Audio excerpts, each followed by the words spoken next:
Maneva na sema PENDREAM TV. PENDREAM TV de osia dem yopo. Ministers cannot just walk to the chamber and present statement. This is the Parliament of Ghana, an arm of government. And you belong to the executive, who is also an arm of government. So, subject yourself to due process, bring your statements for it to be minuted on, and the Speaker will decide whether to admit or not. Because it's very important. You know, when you come, we will listen to you, so you just come and present statement. What is that? Minister, don't do that again. Next time, go to the process. So on this occasion, are you coming under 91? Or... As you may know, Mr. Speaker, anytime you have to come under Order 91, then it's minister and giving government policy. But when you come under 93, it could be an urgent public issue that you needed to draw attention of the public. And that was why usually I prefer to come under 93, where I'm a member of parliament. Even if you are a minister, you are not a member of parliament. By virtue of being a minister, you are an ex-officio member of parliament. So, Mr. Speaker, I just want to thank the House for the indulgence and to say that we had an incident that is reoccurring. And Mr. Speaker, the flood that affected the Greater Accra was something that, yes, the Ghana Meteorological Agency drew our attention and told us that we should expect more rains this June and July. Yes, it's something that they mentioned to us. But what they try to do is that on daily basis, they try to give us, at least in 6 hourly basis, the likelihood of what will happen. Mr. Speaker, let me state that what happened yesterday came to our attention only around midnight of the day before yesterday. That yes, the rains, as they predicted, will be coming, but they are expecting that it to be a little heavier than they expected. So even as at that time, they could not really tell us about the quantum of water we should expect. But Mr. Speaker, by the time we got to the morning, we saw a volume that is the 4th highest that this country has ever seen since 1995. A volume of 169 millimeters of water in a day. And Mr. Speaker, as you may see from the videos and the surveillance cameras, it flooded largely almost all Accra. It prevented people from coming into the the central business center of the Accra, the center of Accra, because almost all the peripheries were affected. Mr. Speaker, 25 communities were affected. And with your permission, I will just go ahead and mention those communities that were heavily affected in the yesterday's rain. Mr. Speaker, we had Apollonia, or maybe I should just do the municipals, the metropolitan assemblies. In that one, there are 18 assemblies that were largely affected by the Monday, rains. And these are Ga East, Lajokuku, Ayawaso Central, Ga Central, Ga West, Ablekuma North, Ningo Prampram, Weja Bawe, Ga South, Adenta, Kolikote, Okankwe South, Okankwe North, Tama West, Tama Metropolitan Assembly, La Dade Kotopong, and Krowo. Mr. Speaker, the number of persons that were displaced in the various municipalities are Ga East. We had 2,000 persons being displaced, and that's 400 households. We had 6 missing individuals and 5 deaths from Ga East alone. Lojokuku, we had 1,200 displaced with 240 households, 1 missing and 3, Lojokuku, there was no missing person, but we had 1 death. Ayawaso Central, 3,021 persons were displaced, and that's 605 households. We had 1 person missing and then 3 deaths. The Speaker, Ga Central, 1,811 individuals were displaced, 363 households. We didn't have any missing or dead person. Ga West, equally, we didn't lose anybody and nobody got missing, but the number of persons that were displaced were 2,300 and then 460 households. Ablekuma North, 651 displaced, 131 households, no missing or dead person. Ablekuma, Nungo Pram, 1,377 displaced, 276 households. Wejabawe, 2,500 households, 2,500 individuals, 500 households. Ga South, 2,100 displaced, 420 households. Adenta, 1,850, 370 households. Kolekote, 6,500 displaced, amounting to 1,300 households. Okankwe South, 701 displaced, 141 households. Okankwe North, 2,620, and then 524 households. Tema West, we had 690 households displaced with 3,450 individuals displaced.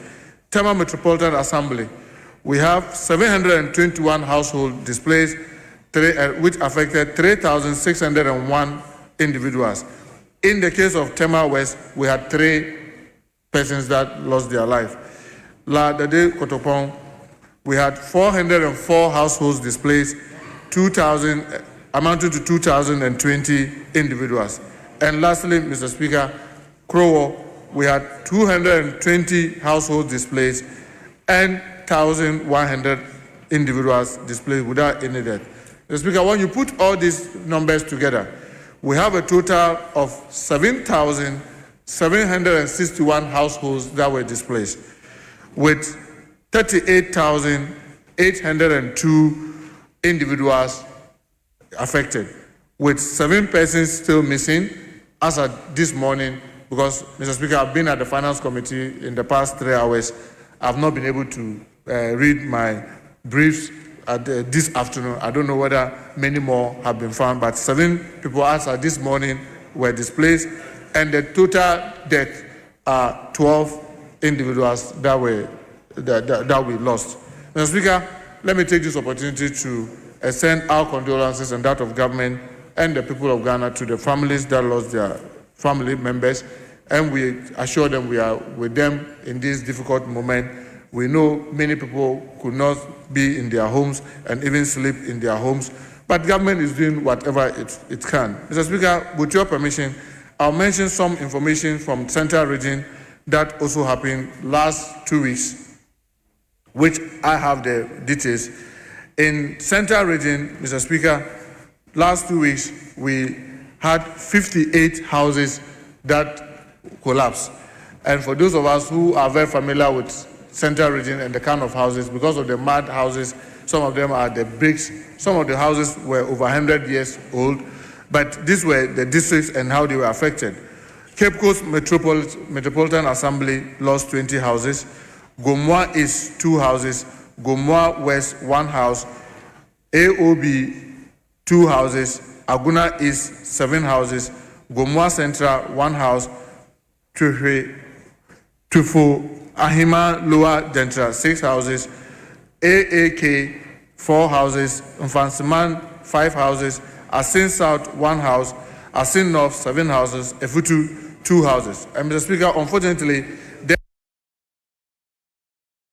we lost 18 individuals as per the report that was sent to me. In Cape Coast, death by building collapse 5, death by drowning 1, Gomoa Central, death by building collapse 1, death by drowning 1, Mfansiman, death by building collapse 2, death by drowning 1, Chofi Ati Monkwa, that's TAM, death by drowning 1, Upper Dentre West, death by drowning 3, Aguna West, death by drowning 1, Upper PENDREAM East, death by drowning 2. Mr. Speaker, if you permit me, I also have some information from Volta region. Volta region, the number of communities that were affected were in excess of 60 communities. I must admit, based on the information that we have, they were not life-threatening,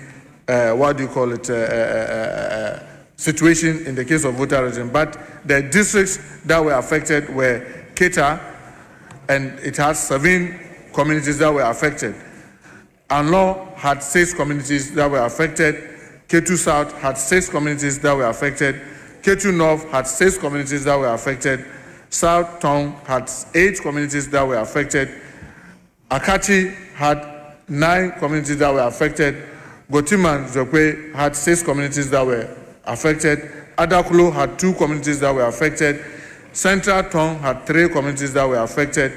North Town had 2 communities. Host municipalities had 8 communities that were affected. Mr. Speaker, the same can be said of Western North, where in Samraboy we had a number of communities that were sunk. In fact, we had in excess of over 1,200 persons that were displaced in the Samraboy and its environs. Mr. Speaker, in the nutshell, to say that this was something that was a difficulty for us as a country, I must admit, Your Excellency, Mr. Speaker, if you look at the statistics that we received from the Ghana Meteorological Agency, it clearly states that in the month of June, we normally expect a lot of rains. But what happened yesterday gave us 169.2 millimeters of water. And this is the 4th largest volume of water in a day since 1995. And for the month of June, we had a total in month of June of 593.2 millimeters of water. And Mr. Speaker, is the highest our country has ever received in its history in 1 month, 593.2. The closest was in 2002, and that was 420.6 millimeters. And the other one was 2015, 380.3 millimeters. And these statistics, Mr. Speaker, I'll make it available for the House, are the things that, so it clearly shows that, yes, the human activities,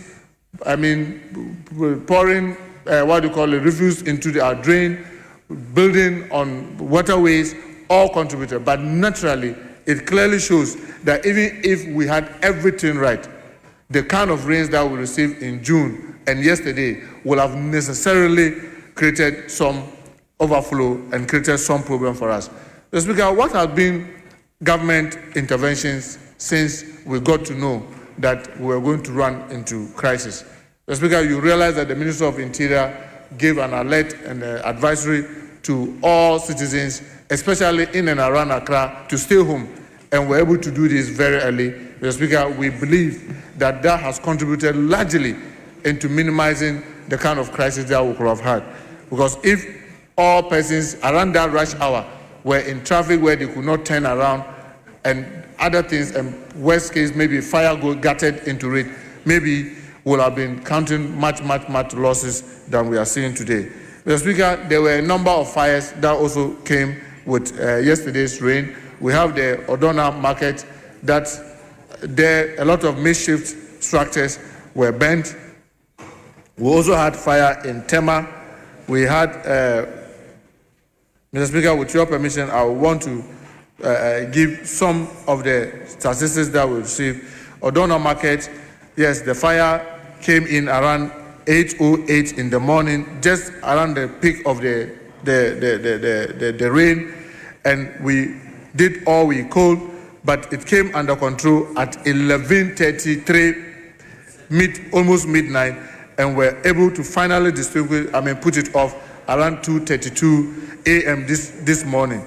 Mr. Speaker, we also had fire in Tema, but fortunately, it wasn't, we didn't lose any life. It wasn't also very severe because we were able to deal with it.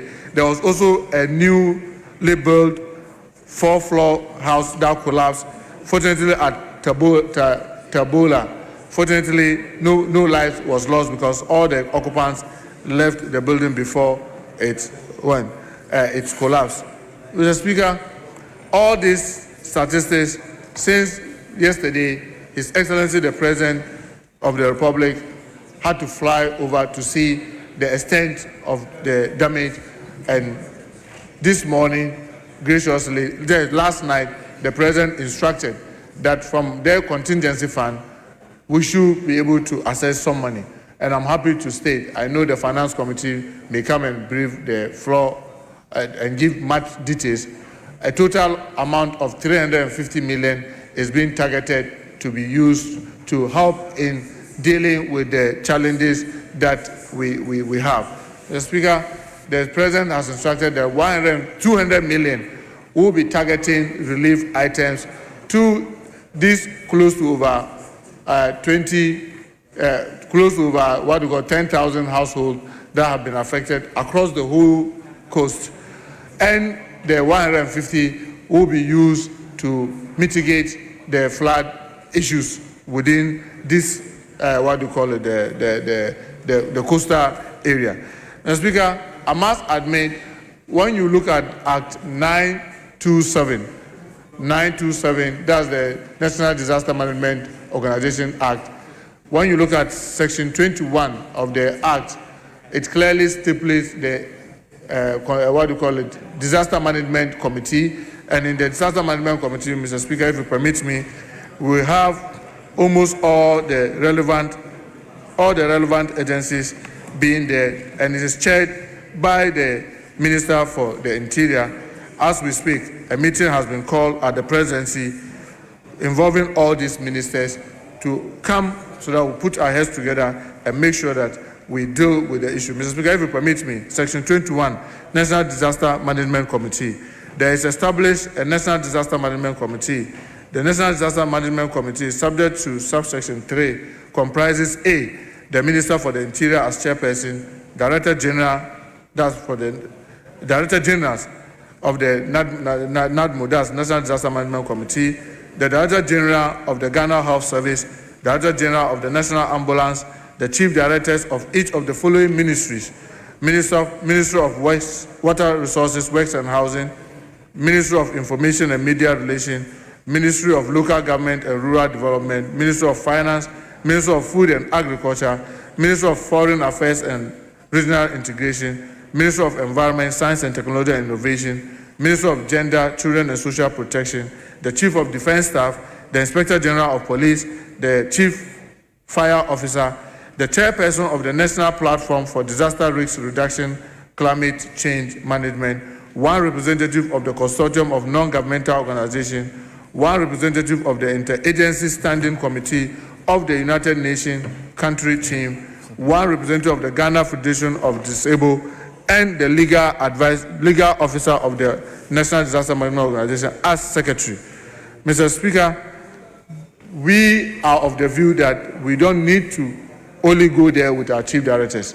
We want the ministers themselves to be there with the support of their chief directors, so that we give it the necessary attention that it requires. Mr. Speaker, we want to assure this House that these resources that is being extended to this committee will make sure that it is put to the best of use. We have even started the move with the acting defense minister that we should put our 48 engineers regiment in place to use the resources in making sure that all those clearance that needs to be done is done by the 48 engineers, so that we do not have to waste time in going through procurement challenges and all that. So we'll be using our own military to carry out as much as possible all they can be able to do. So, Mr. Speaker, yes, we've lost 12 lives, which is very unfortunate.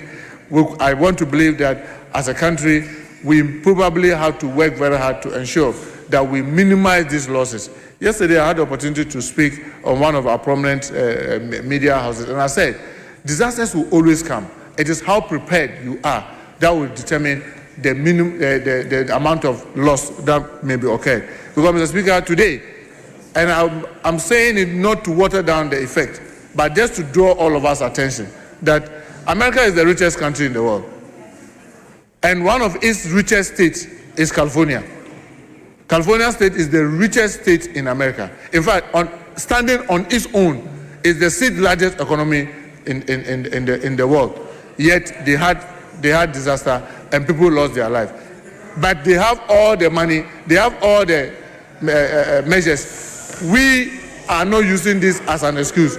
Water will always come, but we must do what we can as people.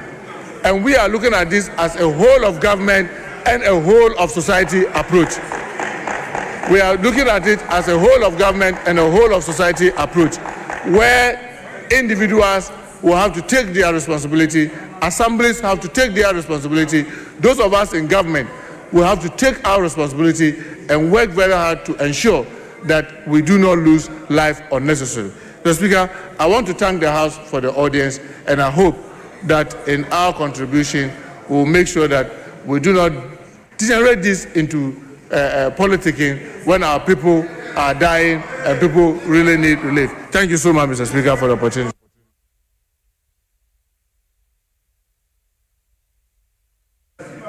Yes, leaders. And it has been partisan, politicized each year and each year. And we make huge political capitals. When we come, we renege on the works. Mr. Speaker, you made huge political capital from this work. But you came and reneged. Mr. Speaker, I heard the president yesterday mentioning and instructing the finance minister to allocate 300 million for the flood issues. Mr. Speaker, I am concerned. 350 million. Mr. Speaker, I am concerned. You see, I am concerned because when the Akosomo and the Tong water or flooding issues happen, Mr. Speaker, the 2025 budget made allocation for them and it didn't go. The 2026 added another allocation, it didn't go. When the cocoa issue came, the president again directed the Minister of Finance to make allocation for cocoa farmers. From November last year to this year, July this year, the money hasn't gone. So I am very concerned about another directive that has been made. Whether that one is also going to be another political cliche. We must demonstrate and show action, not just talk, not just the gimmicks. Mr. Speaker, it is important that we stop the gimmickry, we stop the settings, we stop the scam and deal with the issues well. Mr. Speaker, with these few words, I want to urge that we be sincere to the Ghanaian people in dealing with this flood matter. Thank you, Mr. Speaker. I'm grateful. I proceed to give the floor to Honorable Zaneto Ajiman Rollins. Thank you very much, Right Honourable Speaker, for the opportunity to comment on the statements made by honourable colleagues. Mr. Speaker, since I came into Parliament in 2017, this is an issue that I have reiterated on many occasions, including mentioning the reasons why we have the flooding.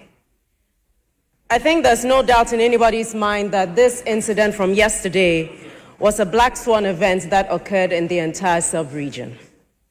And it certainly should guide the engineering strategy that will look at this solution for the flooding in Accra and perhaps in the rest of the country. On our probability matrix, what happened yesterday would have been considered once upon a time a low probability and a high impact event. But given the impact of climate change, it would appear that we have to put this on the high probability, high impact, which means that that is where a lot of our resources must be focused. Mr. Speaker, I would like to extend my condolences to the bereaved families, but also to commend the service staff from the security service staff from the Ghana Police Service, especially the Marine Police, the Ghana National Fire Service, the 48 engineers, the Ghana Navy, NADMO, and of course, the Osu fishermen who came over with their canoes from the Osu side to the Adabraka side to help in the rescue efforts. We did lose some persons in the constituency, unfortunately, and as the minister did mention, thousands have been displaced from their homes. Mr. Speaker, yesterday, the fire in the Odorna market raged on for almost 24 hours because the fire service could not access the location where the fire occurred. As a result of that, many people, after the fact of having been displaced from their homes, have lost their livelihoods, many who will end up in debt. So we are grateful for the government's efforts in trying to mitigate the impact of such devastating loss to the lives of these persons. Nevertheless, Mr. Speaker, there is, under the NADMO Act, supposed to be the National Disaster Management Fund, which is supposed to do, amongst other things, help in providing the various agencies with the disaster risk management, as well as climate resilience, and being able to anticipate some of what we expect to come with regards to what is going on globally with climate change. Mr. Speaker, this disaster fund must be operational in order to support such things. We could not control the amount of rainfall that we had, but going into the future, given what we have seen the extent of the damage can be, the engineering has to take that into consideration.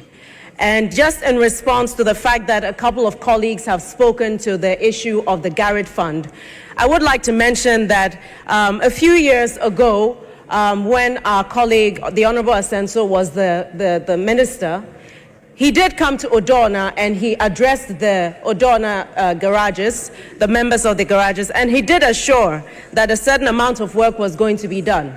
Unfortunately, a few days afterwards, he mentioned before Parliament that the money had been reassigned to COVID.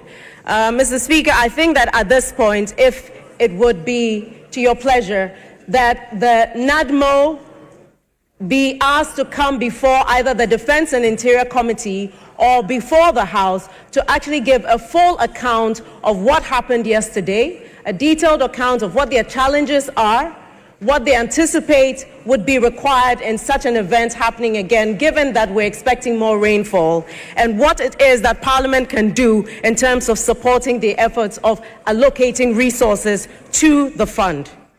Mr. Speaker, what happened yesterday was an absolute disaster, which we hope will not occur again. And we hope that as we bring all our resources together, given the expediency that the Finance Committee has shown, that the relevant resources will be given to the security agencies that are required to actually help in the building, the restoration of some of these areas. If only to mention that the enforcement of our laws must be taken as a very important.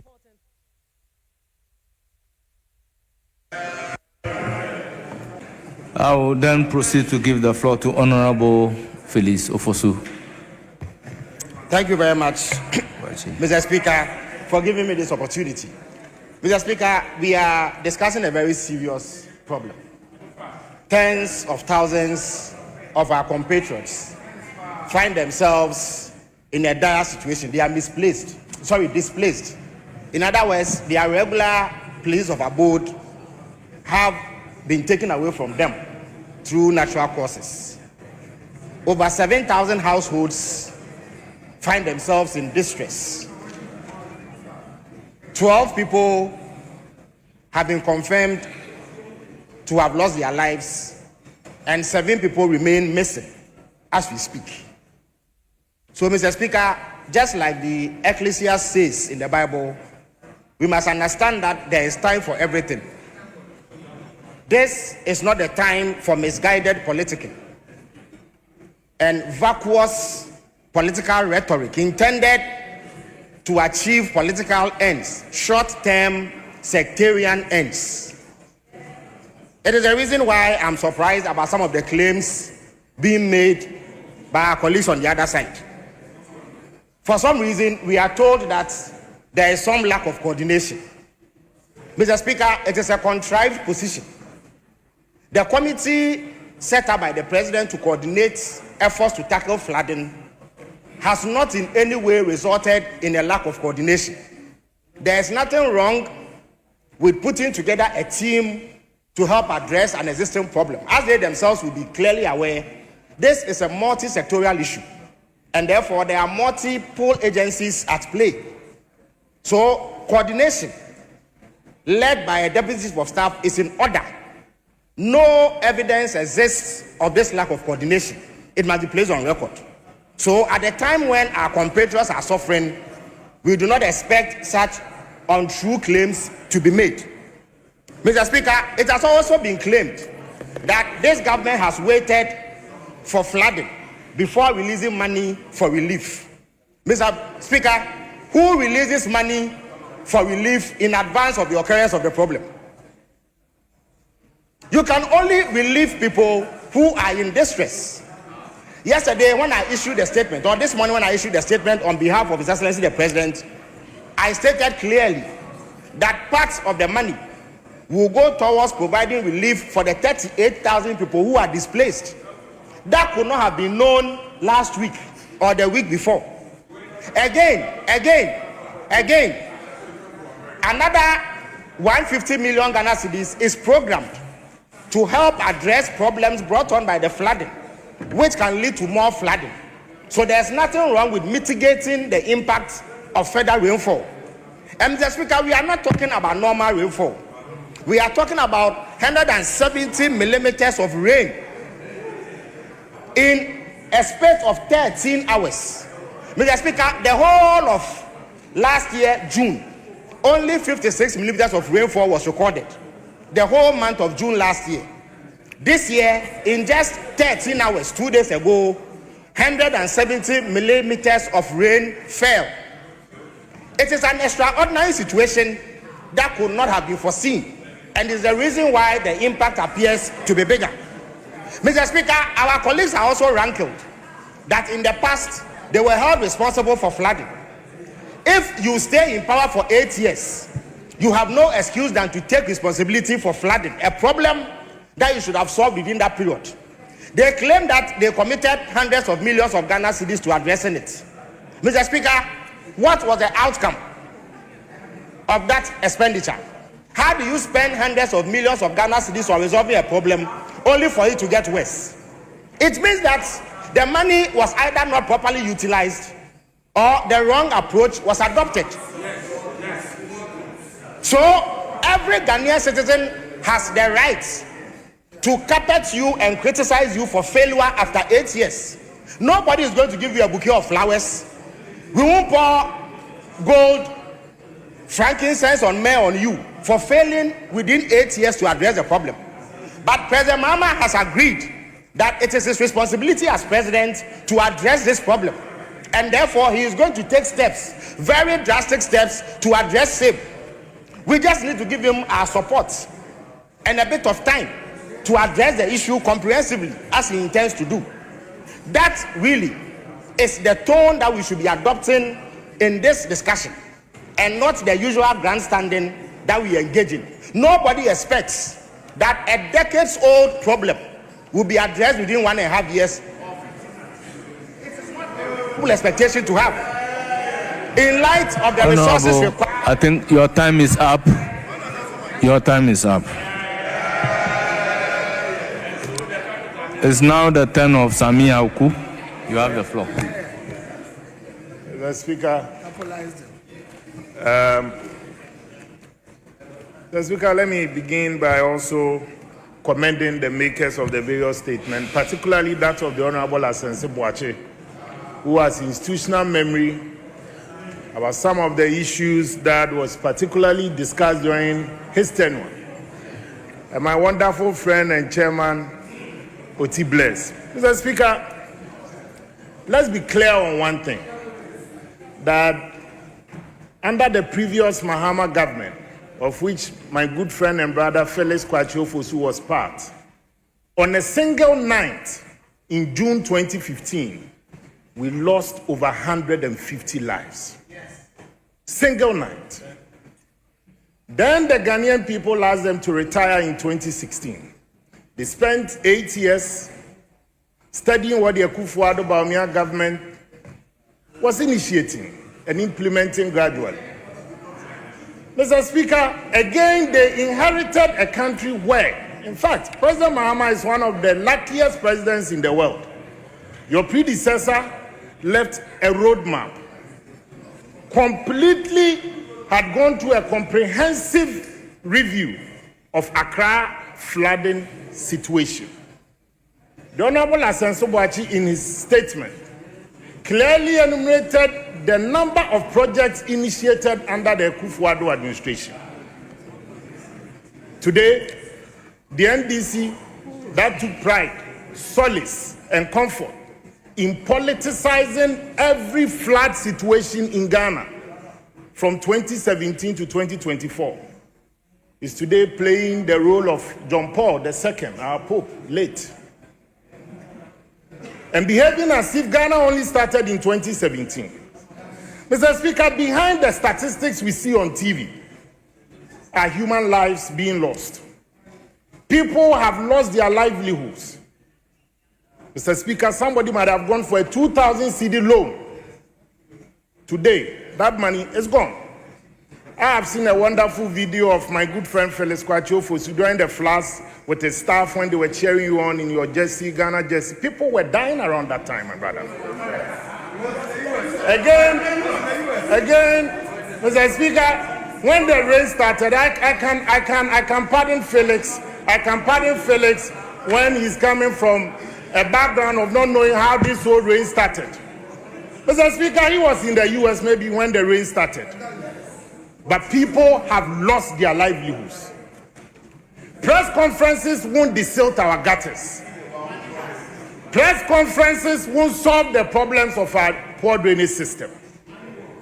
In fact, as Asensu stated, the Honorable Asenso-Boakye stated, where the NDC used to have their headquarters, before God being so good, we were able to move to a plush area around Adabraka. The Nima Paloma Odona drains. It was under the NPP that we clearly initiated and fixed that issue. We started that of the Buzia N1 highway, the drainage system. South Kaneshi started under the NPP. We, in fact, under the Garrett project, we had secured funding and started the project. From January 2025 up to date, all we've been hearing, press conferences, committees, and today I'm surprised to see the Minister for Interior here. Because in the government's anti-flood task force, the Minister for Interior is not even part. So who is even managing the flood situation in our country? You put a deputy chief of staff with no compelling controlling role and mandate to coordinate two ministers, that of local government and that of works and housing, a deputy chief of staff. The Minister for Interior, in the midst of the crisis, appeared before Parliament and speaking on behalf of a task force that is not even part. Mr. Speaker, I clearly believe that this is the time that we need leadership. Leadership is not a team sport. When you are elected to lead, you lead. This is not the time for settings, PR, bloggers, patrolling left, right, and center because government wants to score political points. We need answers, and we don't need a government that will pretend to be solving a problem, but then just using chopper to mock our misery. And lastly, we don't elect leaders to tell us our problems. We elect leaders to fix our problems. If President Mahama is tired, he can leave the position for somebody who is also ready to lead us to that promised land. Thank you very much. Thank you. It's now the turn of Dr. Ayu Afriye.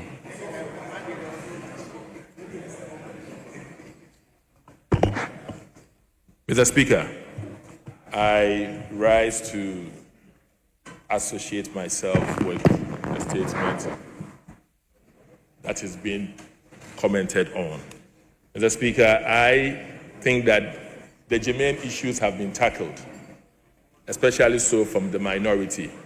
The solid argument or presentation from Asenso, a very solid one from the Bosome-Ferron MP, and that of my hometown MP, Samia Uku. Mr. Speaker, I would want to come from a little aspects, which is what has happened, the way forward, and then the health issues. Mr. Speaker, is a country that has no Minister of Environment. And in a previous government, there was a Ministry for Sanitation and Water Resources. Mr. Speaker, currently, I don't know where sanitation issues sit, whether it is with the Community Water Sanitation Agency, or it is with local government, or it is with environment. Mr. Speaker, as of now, it's an environmental issue. It is multi-sectorial, I understand. But the point of health is where I'm coming from with my contribution. Mr. Speaker, flooding and its attendant effects. I wish the Minister of Health was here to also brief us. And that is where some of us are worried about the coordination of your team. It appears so disjointed. And this is an emergency situation. All such persons should have been here. The Minister of Environment is here, but that position appears to be still vacant. You need Minister of Local Government to brief us, Interior to brief us, and Health. The outbreak of cholera, malaria, typhoid, the temporary displacement of people and the consequences in terms of respiratory diseases. Mr. Speaker, are we going to wait for the next week and then we'll come here for another budget, contingency, to take care of them?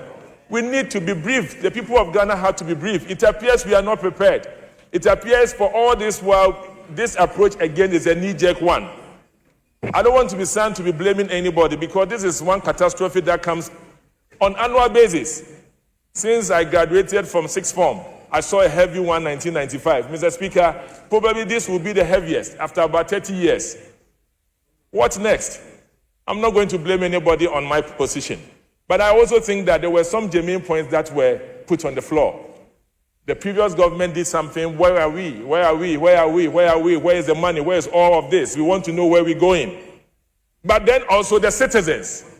The citizens. Mr. Speaker, I will end on a note just to say that all of us, we have a role to play. All of us, we have a role to play. We have a role to play.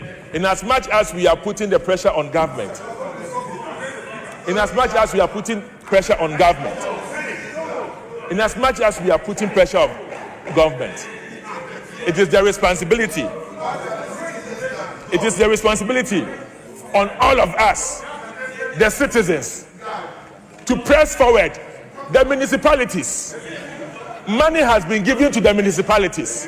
According to the Minister of Local Government, that is citizen vigilante. We are supposed to put responsible pressure. We are supposed to put responsible pressure on the local government and the municipalities. The Minister of Local Government is saying that monies has been given to the assemblies, but the monies are not being used.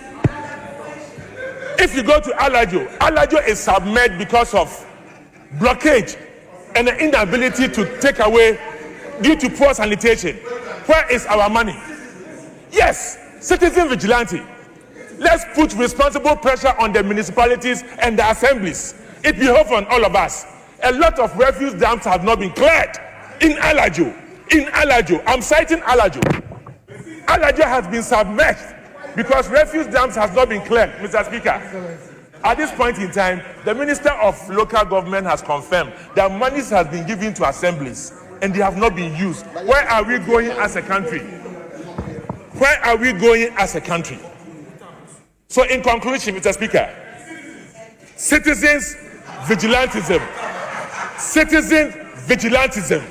Let's put responsible pressure on government. And the assemblies must account for resources given to them. At the tail end, we want the Minister of Health to come and address us